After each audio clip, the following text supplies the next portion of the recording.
7:47 de la mañana, le damos la bienvenida a Gary Espinosa, presidente de la FENOCIN. Gracias por estar con nosotros. Buenos días. Se acorta el tiempo ya para concluir estas mesas de diálogo. Faltan 4 por cerrarse, más de 100 acuerdos ya alcanzados. ¿Cuál es el balance que ustedes hacen entonces cuando faltan 7 días para que concluya esta ronda de diálogo? Bueno, gracias Teleamazonas y a ustedes por esta oportunidad de dirigirme al pueblo ecuatoriano. Efectivamente, 4 mesas se han cerrado, digamos, con acuerdos, digamos, importantes en cada una de ellas. Acuerdos que están, bueno, firmados en el documento, en el papel. Esperamos que esto realmente en la metodología de seguimiento permita que sean cumplimientos verdaderos en favor de todos los ecuatorianos, porque no es solo para la gente de las organizaciones, sino es para todos los ecuatorianos estos acuerdos que estamos luchando ahora, digamos, en la mesa de diálogo. Sin embargo, faltan algunas mesas que están en proceso y estamos por cerrar, y otras que se van a reinstalar, digamos, el día de hoy, como el caso de salud y el caso de educación superior. El día de hoy también empieza la mesa de derechos laborales, también que hay algunos temas importantes en favor de los derechos de los trabajadores, principalmente en cuanto a lo que tiene que ver con incumplimiento de algunas sentencias que tiene que hacer cumplir el gobierno nacional en favor de los trabajadores de este país. Pero sin duda una de las mesas que más preocupan a ambos lados es la mesa de focalización de subsidios. Se ha reconocido que hasta el 14 de octubre, cuando concluyan ya estos diálogos, quizás no haya ningún resultado, ningún acuerdo concreto. ¿Qué pasará entonces?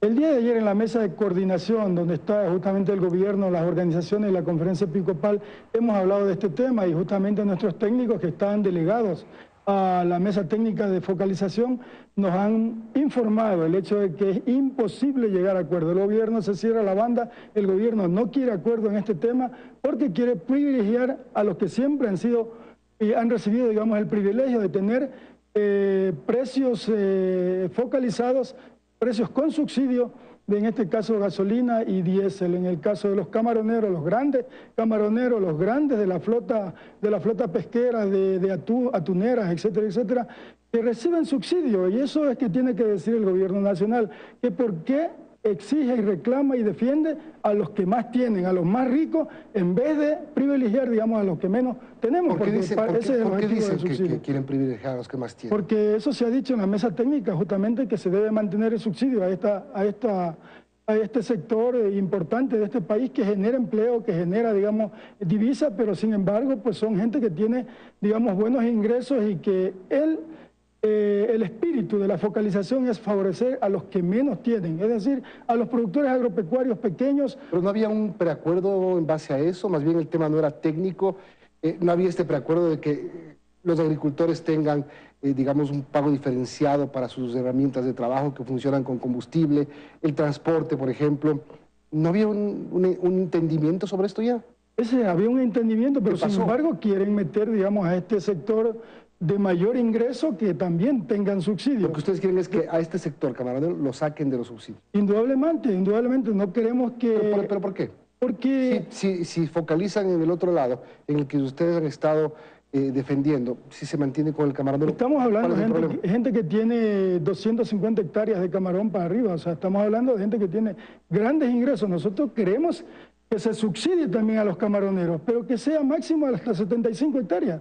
75 hectáreas que consideramos camaroneros pequeños que deberían recibir el subsidio, porque sabemos también cuántos sacrificios, cuántos esfuerzos hacen para mantener esta actividad productiva. Pero sin embargo, los grandes, hablar de 250, hablar de 500 hectáreas, ya eso yo creo que ya es una línea roja que nosotros no podemos permitir, en el hecho de que mientras más ingresos tienen, más subsidio quieren tener. Sin embargo, después nos dicen que los pobres somos los que queremos tener subsidio para luego hacer comercializaciones oscuras, y no se trata de eso. Este es un programa de subsidio que está muy claro cómo se va a implementar, de manera que va a llegar directamente a los beneficiarios. Bueno, y sin duda, aunque habían otros temas importantes y por eso se generaron varias mesas, este era el más polémico y desde el inicio se sabía que a lo mejor los 30 días no iban a ser suficientes, pero usted dice el gobierno no quiere llegar a acuerdos, ellos seguramente dirán que la intransigencia viene del lado de ustedes. ¿Qué va a pasar después del 14 de octubre, como yo le preguntaba? ¿Van a continuar con esta predisposición a seguir quizás buscando el camino de llegar a un acuerdo para dar paso a una focalización de subsidios, que es lo que de ambos lados se quiere? Bueno, esperamos la apertura. Primero, el día martes o próximo miércoles, me parece, hemos quedado para continuar, digamos, una reunión para cerrar, digamos, esta mesa. Ojalá, digamos, antes del cierre pueda considerarse estos acuerdos previos que habían con el fin de que se llegue a cerrar la mesa con acuerdos y desacuerdos, es decir, con los beneficios que tenían los segmentos de focalización. ¿Estarían dispuestos a continuar dialogando ya después de que se cumplan estos 90 días sobre este tema? Indudablemente que el diálogo nunca debe cerrarse. O sea, en una sociedad avanzada, una sociedad civilizada, debemos dialogar hasta las últimas consecuencias para buscar acuerdos en beneficio de todos los ecuatorianos, porque esto no se trata de cerrarse a la banda. Hay que conversar, hay que dialogar para ver si es que realmente podemos llegar a esos acuerdos que ya han sido discutidos y que realmente hemos llegado a algún acuerdo entre las partes, ¿no? A ver, 6 acuerdos en banca pública y privada, 10 en energía y recursos naturales, 5 en control de precios, 20 en fomento productivo, 14 en derechos, 33 en seguridad y justicia, 55 en derechos colectivos. No es menor lo que se ha logrado. Y creo que no solamente desde el gobierno deben sentirse bien por esto, sino ustedes también. Sí, nos alegra que hayamos llegado a esos 56 acuerdos y un poquito más, creo que eso, o sea, sí, 143 en total, más o menos. Un poco más. De todo. Sin embargo, estos son acuerdos en documentos, en papeles, ¿no? Esperamos que eso se haga realidad. ¿Y por qué no confían? Es que no confiamos, por ejemplo. ¿Pero por qué no? Pues han pasado 3 meses conversando y creo que la confianza se ha ido desarrollando en las mesas. Salen ustedes y dicen, no confío. Mire usted, Milton, la condonación de la deuda de la banca pública es una ley aprobada por la Asamblea Nacional, publicada en el registro oficial el 29 de noviembre pasado. Sin embargo, nos dijeron que hasta el 15 de agosto se emitía el decreto de los $10.000, tal como dice la ley. ¿No se emitió? Sin embargo, hasta ahora no se hace nada. Fuimos ante el ministro de Gobierno, conversamos hace unos 3 días, justamente llevándole un documento con bastante justificación en cuanto a cómo debe ser el decreto, y sin embargo, pues esperamos que el señor ministro, tal como se comprometió, en los próximos días emita ese decreto de los $10.000 de condonación para la banca pública, es decir, Banco Nacional de Fomento en Liquidación, lo que tiene que ver con Ban Ecuador y lo que tiene que ver con Corporación Financiera Nacional, de manera que esperamos que el ministro sea sensible, converse con el presidente y que en los próximos días tengamos ese decreto, incluso para que se lo publique y que los compañeros lo reciban de buena manera, porque están a la espera. Son casi 80.000 familias que se van a beneficiar de esto y son solo alrededor de 200 o 250.000. Mire usted, durante los 42 años de vida democrática, a los empresarios, a los grandes empresarios se les ha perdonado casi $20.000 millones. Sin embargo, por primera vez en la historia del Ecuador se va a perdonar capitales e intereses alrededor de $200 millones a los pequeños productores. Dice. Ahora, señor Espinosa, ya Milton señalaba lo que se ha logrado y es importante y usted lo ha reconocido. Pero ¿qué pasa con todos aquellos temas que quedaron señalados como desacuerdos en cada una de las mesas?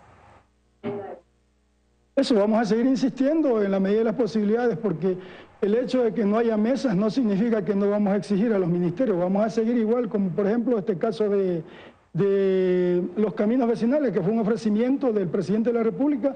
Vamos a seguir exigiendo al Ministerio de Transporte para ver cuánto dinero se va a destinar para rehabilitar o construir nuevos caminos vecinales, porque ese es un problema grave que tiene el país casi en todas las provincias.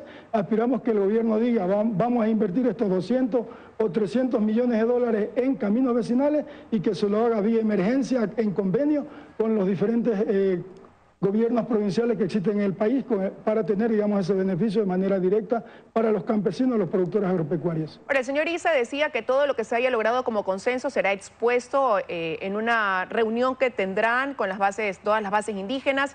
¿Qué pudiera pasar de lo que se discuta ahí? Ya con lo firmado no habría ningún cambio. Indudablemente me parece que es el día 14, vamos a tener una reunión de cierre, digamos, de estas mesas en la Universidad Católica.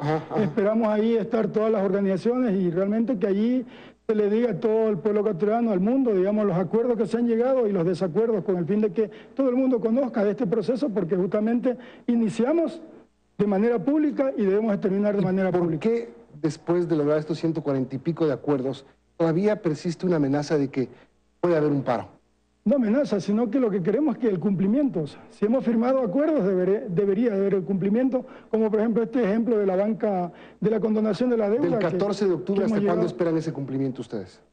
Va a haber una metodología de seguimiento, o sea, esa metodología va a tener cronogramas, va a tener plazos y va a ser establecido de común acuerdo también, ¿no? Y ahorita, por ejemplo, en este momento, la mesa de fomento productivo está trabajando activamente con el Ministerio de Agricultura, con el Ministerio de la Producción, con el fin de que los acuerdos se vayan implementando con un cronograma y con participación de técnicos nuestros y técnicos del gobierno también. Terminamos, Gary, pero solo le pregunto algo más para que me responda sí o no. Si no hay acuerdo en el tema de los combustibles, ¿este tema puede poner en riesgo el resto de temas?